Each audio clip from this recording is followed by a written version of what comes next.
The air near the river Derwent does not smell of war. On this late September morning in 1066, the unseasonably warm sun beats down on the grassy banks, baking the mud and casting a golden haze over the valley. It smells of horses, of sweat, and of roasting meat. The men of the north, the most feared warriors in Christendom, are not standing in shield walls. They are swimming. They are laughing. Picture this scene. Thousands of Viking warriors, the conquerors who have just shattered the northern earls at the Battle of Fulford only days prior, are relaxed. Their mailcoats, heavy, stifling, and weighing nearly 30 pounds, have been left miles away at their ships in Rickle. They believe England is already theirs. They are waiting for hostages, not an army. They are waiting for the surrender of York, not the blade of an executioner. But here is what the chronicles often fail to capture: the terrifying speed of silence breaking. On the western ridge, the horizon begins to shimmer. It isn't the heat haze. It is the glint of sunlight striking thousands of spear tips and helmets. A cloud of dust, kicked up by 20,000 frantic feet, raises like a storm front against the blue sky. Suddenly, the ground begins to tremble. It is a rhythmic, low-frequency thrum that vibrates through the soles of the Viking boots. This is not a delegation of nobles coming to bow before King Harald Hardrada. This is the entire gathered might of the House of Godwin. King Harald Godwinson has done the impossible, marching his Saxon army 185 miles in 4 days, day and night, fueled by desperation and fury. For the 1,500 Vikings on the west bank of the river, the realization hits with the force of a physical blow. They are unarmored, they are unprepared, and they are staring up at 10,000 Saxons surging down the slope like a landslide of iron and hate. The surprise is absolute. The psychological shock alone should have rooted them instantly. But these are not ordinary men. These are the herdmen of Harald Hardrada, the thunderbolt of the north. They do not run. Instead, they tighten their grip on their axes and prepare to demonstrate why the world fears the Northmen. This moment, right here, is where the Viking Age begins its final, bloody crescendo. To understand the sheer magnitude of this disaster, we must look at the man who led them into it. Harald Sigurdsson, known to history as Hardrada the Hard Ruler, was not merely a king. He was a living legend. He was a man who had served in the Varangian Guard of Constantinople, fighting in Sicily, Bulgaria, and the Holy Land. He was 7 feet of scar tissue and ambition, a relic of an older, more brutal time. Hardrada believed that England was his by right, a legacy left by the complex web of Viking succession laws. When he landed with 300 ships, the largest Viking fleet ever assembled, he brought with him the terrifying certainty of a man who has never known true defeat. He had already crushed the northern earls Edwin and Mercar at Fulford. He assumed the south was paralyzed, waiting for the Norman invasion from France. But he underestimated Harald Godwinson. The Saxon king was a man fighting for the survival of his culture. Godwinson knew that William of Normandy was waiting across the channel, but he could not ignore the wolf at his back door. The Saxon march north was a feat of logistical genius, a movement of such speed that it defied the warfare manuals of the age. When Godwinson arrived at Stamford Bridge, he caught the Vikings in the worst possible tactical disposition. Hardrada had split his forces. 1/3 of his army was miles away guarding the ships with his son, Olaf. The rest were scattered on both sides of the river Derwent. The bridge itself, a narrow wooden choke point, was the only connection between the two halves of the Viking force. The initial Saxon charge was devastating. The Viking vanguard on the west bank, cut off from the main body on the east side, was obliterated.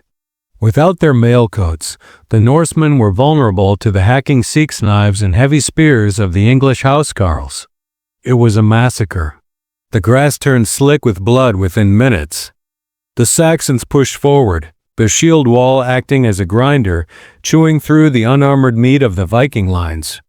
The Northmen fought with the ferocity of trapped animals, but they were simply overwhelmed by the weight of numbers. They were pushed back, step by bloody step, toward the river. Panic began to set in. If the Saxons crossed the bridge, they would catch Hardrada and the main army before they could form a defensive line. The entire invasion, the dream of a North Sea empire, hung by a thread. The Vikings needed time. They needed a miracle. And this is where history bleeds into legend.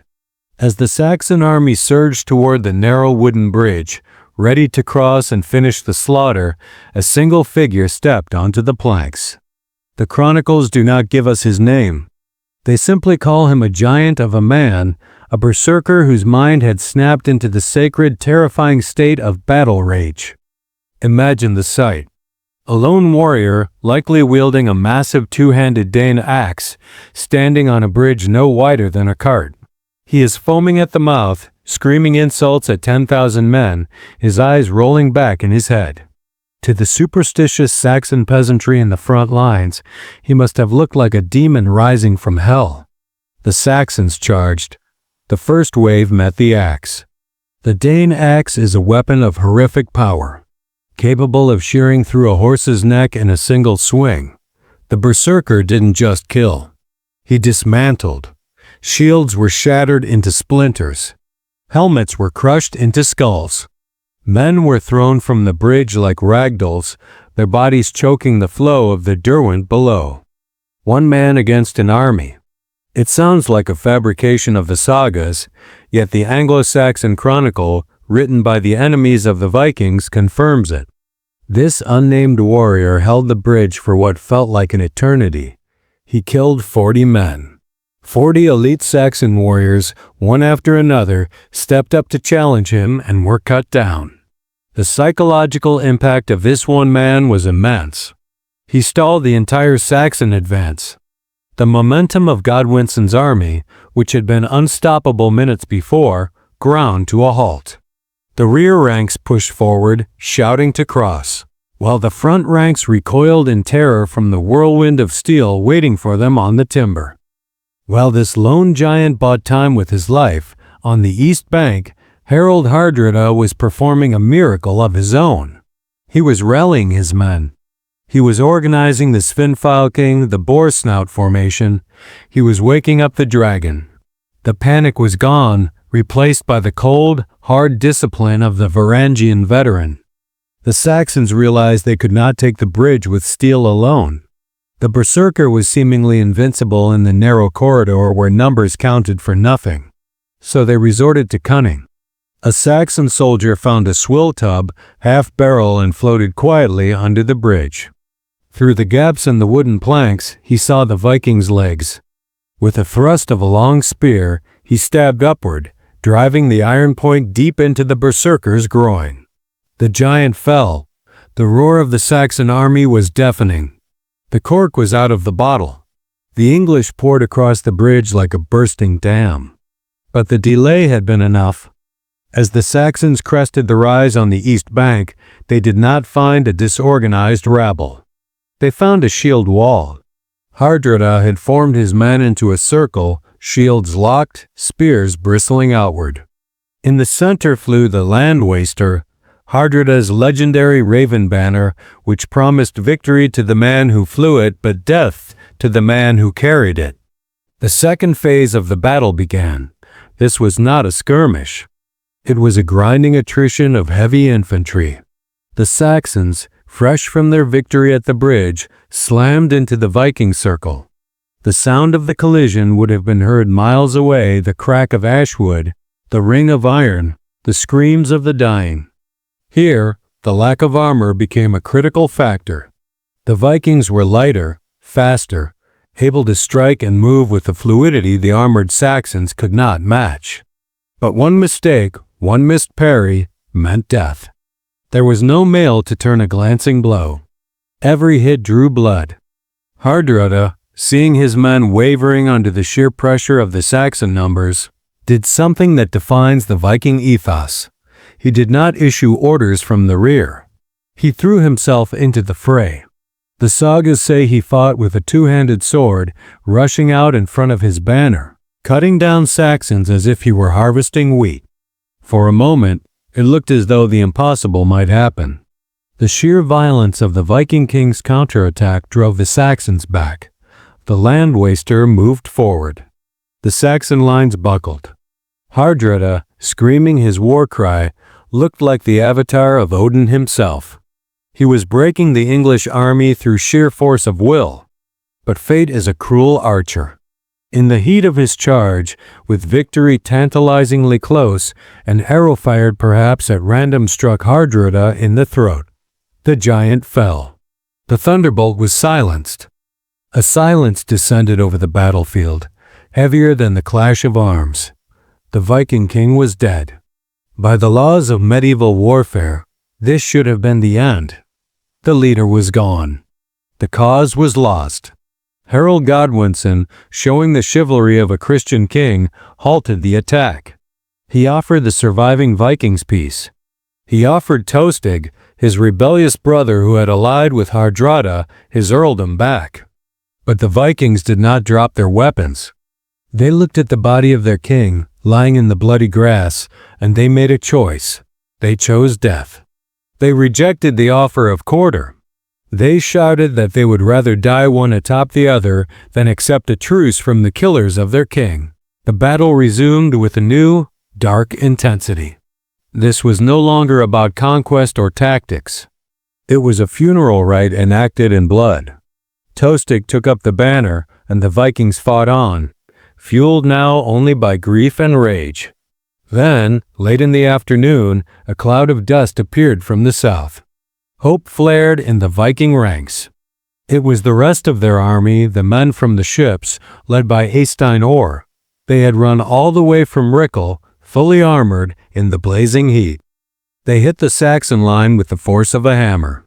This phase of the battle is known as Ore's Storm. It was a suicide charge of magnificent proportions.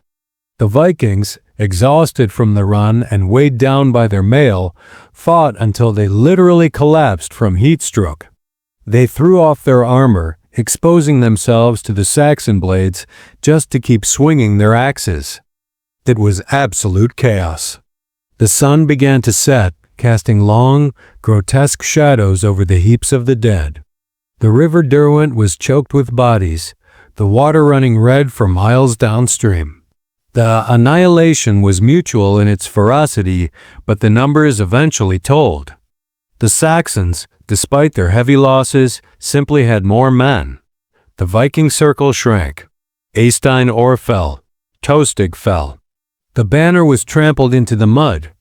As twilight fell, the great Viking army, the force that was supposed to conquer England, had been reduced to a handful of fugitives fleeing into the darkness. The scale of the death was staggering. Of the 300 ships that had arrived in glory, only 24 were needed to carry the survivors home. Harald Godwinson allowed them to leave after they swore an oath never to return. The land waster had lived up to its name, the land was wasted, and the army was destroyed. But here is the bitter irony, the twist that makes Stamford Bridge one of the most tragic victories in history. The Saxons had won. They had saved their country. They had annihilated the greatest warrior of the age. But the victory cost them everything. Godwinson's army was shattered. His best housecarls, the elite core of his military, lay dead on the banks of the Derwent. His men were exhausted, battered, and depleted. And while they were bandaging their wounds, counting their dead, and celebrating their impossible triumph, the wind changed in the English Channel. 3 days after the battle, William the Conqueror landed at Pevensey Bay. Harald Godwinson had to turn his battered army around and march all the way back south. He had to fight the Battle of Hastings with the remnants of the force that survived Stamford Bridge. If those 1,500 Vikings hadn't fought so hard, if that lone berserker hadn't held the bridge, if Hardrada hadn't inflicted such terrible casualties, the history of the world would be different. The Vikings lost the battle, but in their fury, they ensured that the Saxons would lose the war. Decades later, A chronicler named Orderic Vitalis visited the site of the battle. He wrote that he saw great piles of bones still lying in the fields, bleached white by the sun, a grim monument to the day the Northmen came to die. Stamford Bridge was not just a battle. It was a closing of a door. It was the final violent breath of the Viking Age, the era of sea kings, of radialist expansion, of heroes who sought immortality through the edge of an axe, ended there in the Yorkshire mud. It teaches us a profound lesson about the nature of power and ambition. Hardrada sought a throne and found only 7 feet of English ground, as was promised to him. Godwinson sought to save his kingdom, and in doing so, exhausted the very strength he needed to preserve it. History is often decided not by the brilliance of kings, but by the sheer stubborn endurance of the forgotten soldier on a bridge, holding the line against the inevitable turning of the tide. The Viking Age did not end with a whimper. It ended with a roar that shattered the shields of England, leaving the door open for a new world order to march through. If you want to uncover more lost chapters of history, the battles that shaped our world and the warriors who fought them, make sure you subscribe and ring the bell. We are digging up the past one battlefield at a time.